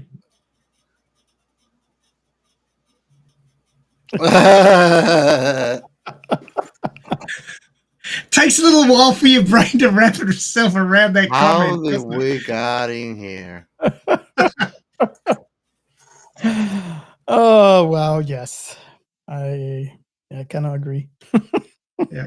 So I just thought I'd share that. Now, if you want to know what that was, you need to come and join us on YouTube. Obviously, this is a podcast. You're free and welcome to listen to us. We love that our listeners, keep coming back and listening to the show. But we would love to see you on YouTube. So if you want to know what that was, it's not super important, but it is amusing. So do join us on YouTube, and when you're there, please like and subscribe because it really does help us. And if you appreciate what we're doing, please help us along by just a couple of clicks. Awesome. And that was a paid spot. And now back to our regularly scheduled. Oh dear. Okay. Science this week. Actually, Robert's got like 5 pages of science and I've got 2 lines. So you can tell who used an AI to generate his science and who didn't. Excuse me. I'm still recovering from this damn flu. Freaking summer flus are terrible. Yeah. I've been muting myself every time that I cough. So I've muted myself about 50 times already this episode. But I didn't catch myself in time on that one. As I mentioned, one of the softer bits of the plot was get the special forces involved ASAP when you're dealing with something special. You know, it's in the name. And of course, EMP grenades or handheld EMP devices. You can actually build yourself a handheld EMP device. Let's see. Where's my tab? How many tabs open? No, not that one. Oh, maybe I closed it. That would be bad. It's okay. Yeah, EMP would have made this whole story shorter. Yeah, like hugely shorter. So if I just share my screen now, share. Alrighty. So you too can build yourself a handheld EMP device from a disposable camera. Now, of course, with the rise in smartphones and everybody carrying a camera around with them anyway, disposable cameras aren't quite so common, but you can pull up an old disposable film camera, and it doesn't take too much wangling with the electronics, and you can build yourself a handheld EMP device. I'm just scrolling through the images here, so if you're keen on this, you can check it out on YouTube when this comes out a month after the pod drops. But of course, if you're at all interested, that is now the website is instructables.com/handheld EMP device, or you could just search out a search for homemade EMP device, but I would do that in a incognito browser with the VPN on, because you don't want the government to come looking at you for searching up something like that. I have an excuse. I'm an author, so I have to search up all sorts of weird things, but I still used a VPN and an incognito tab to reduce the chance of ASIO. He's a hacker. Sure, we'll go with that. That sounds like a great excuse. But yes, so, there's instructions on just about everything on the internet if you go looking hard enough. But yes, I think some EMP would have certainly given this story a bit more pushback than it had, because obviously the pistol rounds that they were using weren't very effective. So come up with something that actually works against the target. You can put it on his head and just press a button, right? Slap him in the face while zapping him. His face falls off. So there's that one. And what's this? Oh yeah, yours is in front of mine, isn't it? Mine's way down there. And obviously the body that SID 6.7 inhabited was made of nanites. So tiny machines that were held together through programming. And nanites have been a strong topic in sci-fi for many years now, and they're actually becoming more increasingly researched in the 2020s. And it's thought that perhaps by 2030, we will actually have nanobots in our bodies looking after things and keeping us healthy. Of course, the people who think Big Pharma are out to get you and all this sort of thing would immediately refuse this, much like vaccinations. But obviously, if you could trust the supplier of the nano machines, these would be an excellent way for repair and not necessarily upgrade, but just keeping your body in tip-top condition. Finding and destroying cancer cells and all that sort of stuff going on in your body to keep you healthy.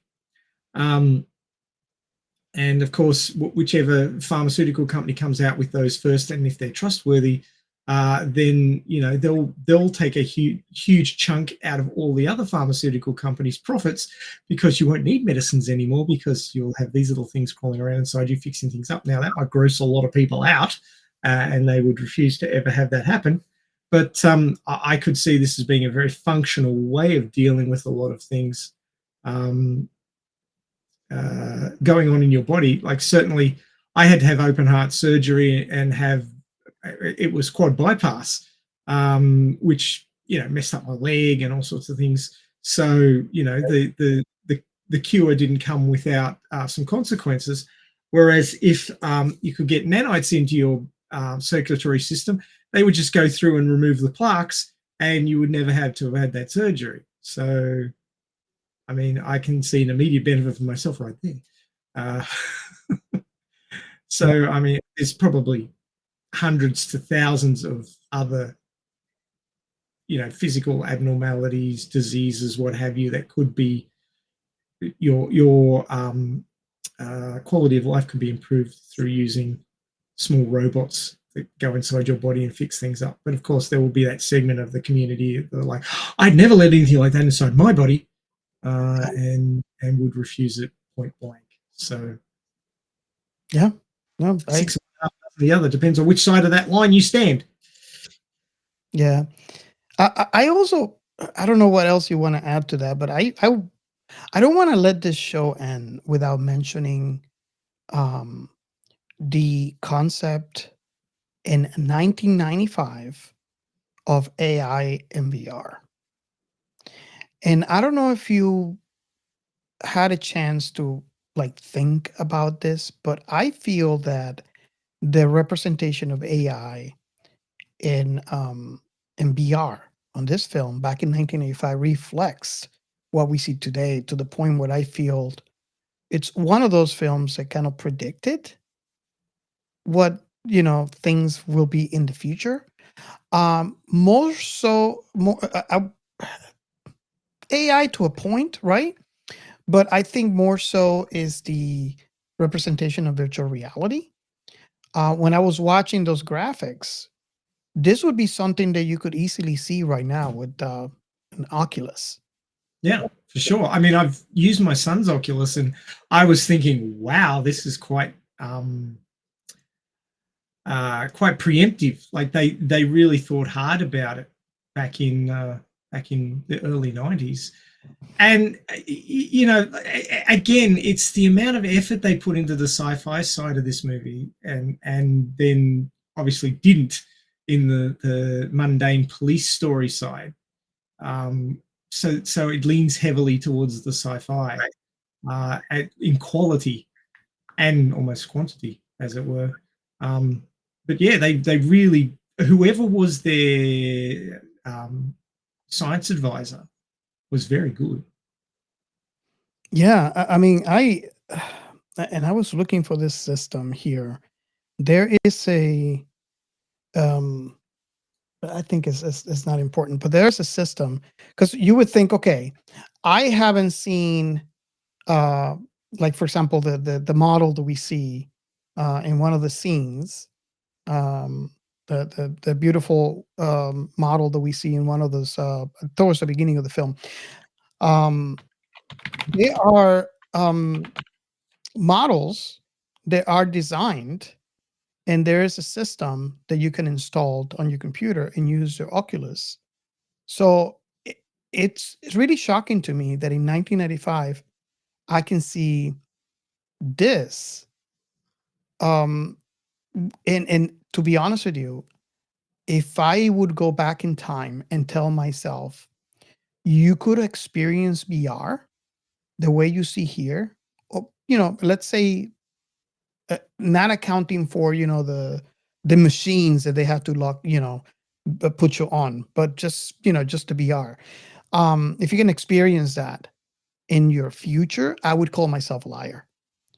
From like the chess, yeah, the visualization of the chess pieces and how you can move. That's something that you could see in an Oculus.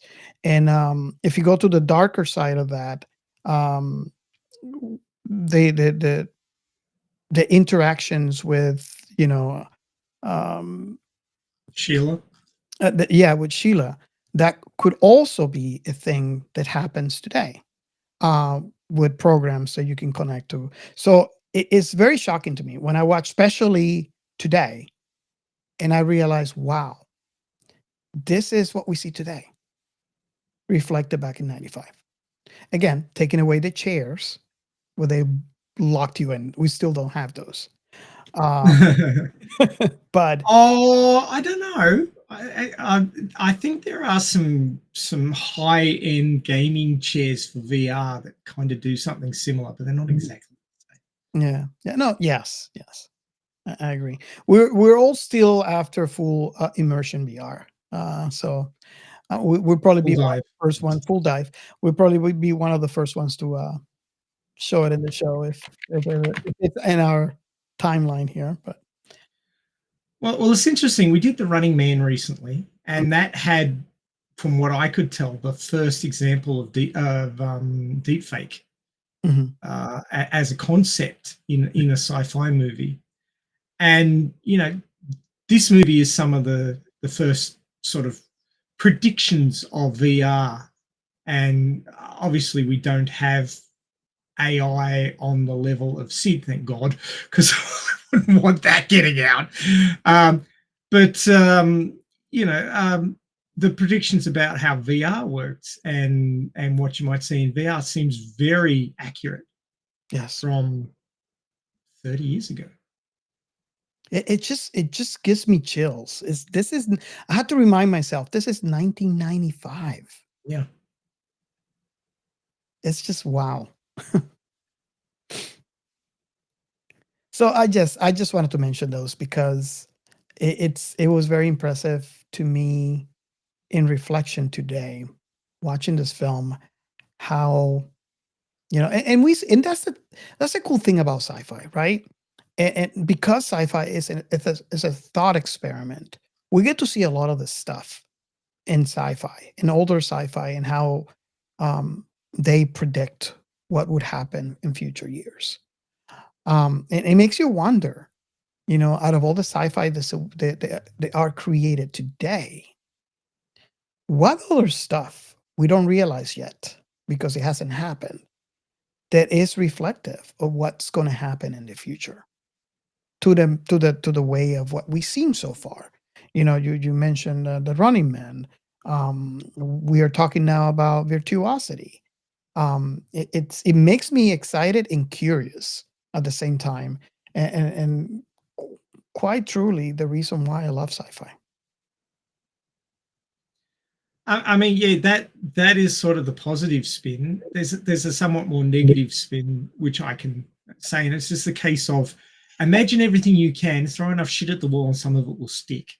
So, if you imagine a whole bunch of cool stuff, some of it is going to end up being created, but other parts of it, are just it's a bridge too far, at least in 2025, and that hasn't happened yet because people predict a lot of things, but the speed at which technology improves, at which new discoveries are made, and then what gets implemented and what gets shelved because there's problems, be it supplies of materials, or the materials aren't up to scratch yet, or one of 100 different reasons why a great idea might get shelved because it just can't be done economically viably yet.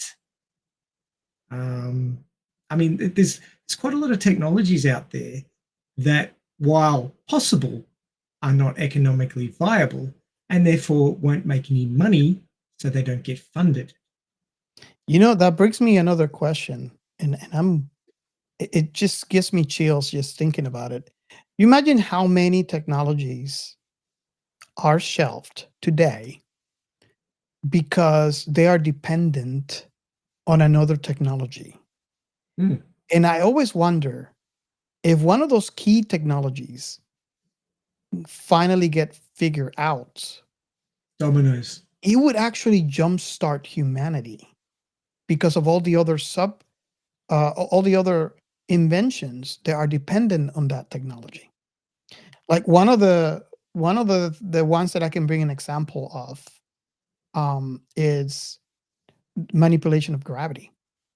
Mm. There's a lot of inventions that are dependent on this. A lot of I wouldn't necessarily call them inventions because they don't actually exist because they're missing something. They're theories that could become inventions, Yes. but we can't quite get there yet. So yeah, hearing you talk about this, I was thinking, you imagine how many, because we have no idea of the magnitude of stuff that is being shelved that are depending on something. And if that something gets discovered, it's like, wow. Exactly. But then, of course, if you discover how to manipulate gravity, but it requires something the size of a 747 and costs $16 trillion, it's not going to happen. Yes. It's just like the calculations for faster than light travel, where the original calculation would require the energy of the entire universe. Now they've got it down to the size of Jupiter. That's great and all, but we still can't provide the energy the size of Jupiter.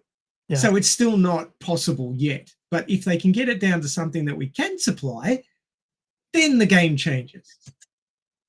Yeah. So we just got to keep working at it. Yep, pretty much. Breakthroughs are awesome, but they've got to be financially viable breakthroughs. Yeah. Oh yeah. And that is the thing. And the other thing, which is another negative point, I should stop bringing up negative points, but they're relevant, is that there are a lot of technologies out there that are financially viable, but have been shelved because they go into competition against current technologies that are making somebody a lot of money. And so that somebody with a lot of money bought up the competing technology and hid it away. Yeah, that's what happened to electric cars in the past. I remember seeing a documentary that someone did saying why electric cars will never be a thing. And you could watch, I can't remember the name of the documentary, but I'm sure you can Google it. And look at now. Most companies now have at least a model that is full electric. But I mean, I remember back, I don't know why I want to say the 80s, or was it the 90s that documentary came out. And he's basically explaining what you just mentioned. But they had a real negative thing where they say, there will never be a thing that people would use. And look at now. Well, back in the 80s where fuel was everywhere and it was cheap, and obviously the supply and the cost of retrieval of petroleum products was quite viable. And then you fast forward 30, 40 years, and now we're having to use more complicated and energy inefficient and costly methods of getting those materials. The people who were making all that money are not making as much money anymore, or there's a lot of backlash. There's a lot of people complaining about, greenhouse and all that sort of thing. So these people who sucked up the electric car startups and all that technology early on are now starting to release it because they're no longer making as much money out of petroleum products as they used to. So it wasn't necessarily a case of you'll never see an electric car. It wasn't the time where they were going to make enough money out of it to replace what they're making a lot of money out of at the time. But now that things have changed, because nothing stays the same, everything changes. They've now got these patents and things that they hung on to. They're now releasing them because they see that the profits are going down on the petroleum and it's time to start on something else that will make them money. So they're bringing out the electric cars and things. And many people think electric cars are something new. I can go on record saying that the first electric car that and you could probably help me research this, but the first electric car was in 1888. You imagine I will believe that. 1888. So electric The cars are not new. the Flocken Electrowagen, invented in Germany. Was it attached to a kite? No. No. It looks like a Model T if you think about it. It kind of looks like a Model T. But it's electric cars are not new, and this is where the documentary was saying is that the people in power will never let that happen because they're making way too much money on alternatives, and of course I disagree with some of the points that the documentary was mentioning. Um, they're talking about like covering it up and stuff like that, but it that shows you what you just mentioned, Ray, and how things change, right? Yep. But the electric car is not new. It's a technology that has been trying to come up, and for X or Y reason, it has never made it to the public until today. That's an image of the Flocken Electrowagen from 1888. Yeah.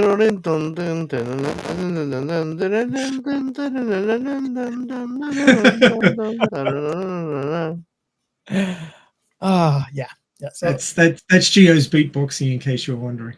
yeah, Original soundtracks. it should go in the competition. That's right. So if you want to see a Flocken Electrowagon, you can just Google it, or you can check us out when this episode comes out on YouTube. Please do like and subscribe. Thanks very much. Okay.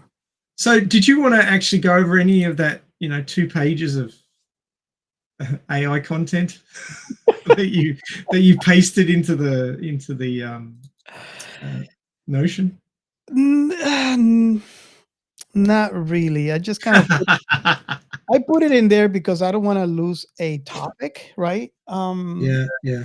But I did grab the VR from there because it's something that it was very impressive to me, and it's something that I should not be surprised because it happens with sci-fi all the time.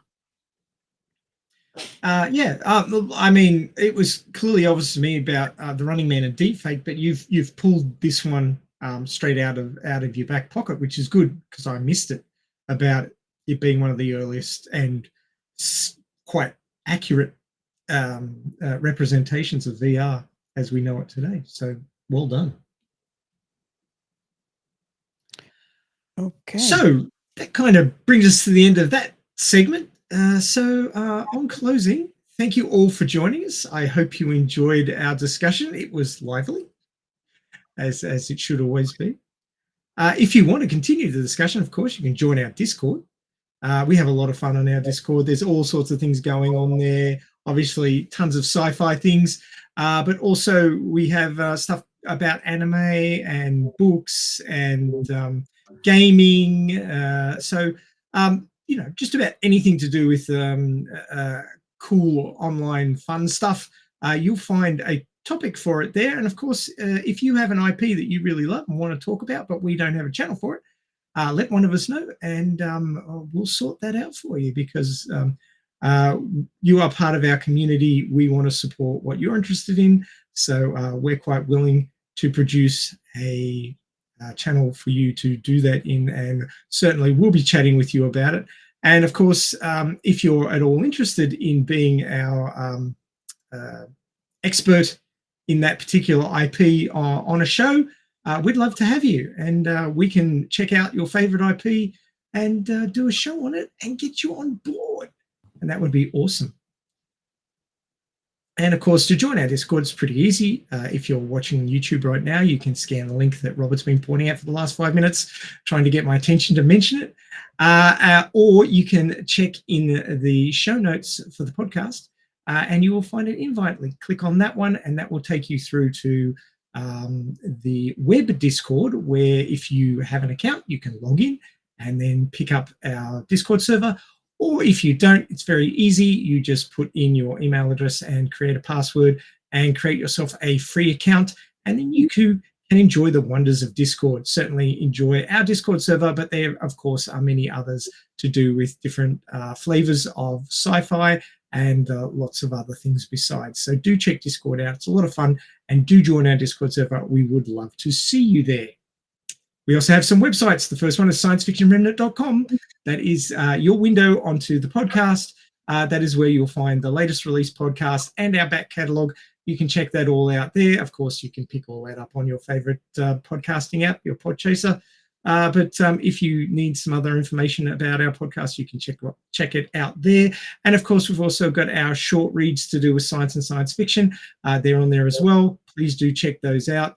They are quite informative and thought-provoking because, of course, all sci-fi is a thought experiment and we want to get you thinking. So have a look at those. We have a website which is for the creators. It's thisissci-fi.net. That one, if you're a creator, jump on there, check it out. It's in its early stages, so you could be part of the bringing that one up and getting its circulation going. And of course, we can help you out by getting people to notice what you're creating.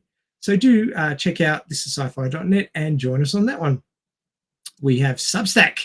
Substack is an online system where you can either log in at your convenience and read stories from different authors and providers of information. Obviously, Science Fiction Remnant has a Substack, but there's lots of other Substacks there for sci-fi creators. So do check that one out. And of course, if you're lazy like me, you just tell it to send you an email once a week with a collection of what's going on in the Substacks that you're subscribed to, and you get it all delivered to you, easy peasy, lemon squeezy, and you can read those at your leisure within your email. You can hang out on X and listen to the toxicity going on, or you can catch us on Threads, which is younger, cooler, and more hip, and has lots of engagement.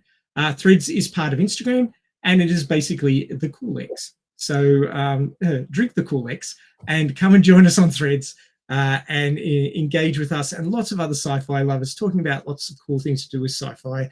You will find us there, Sci-Fi Remnant on Threads. It's not free to make a podcast. You can make a podcast of limited quality on a free basis, but of course, if you want it to sound good and look good and be awesome, much like us, then you've got to put a little bit of money behind it. And Robert's been doing that for quite a number of years now.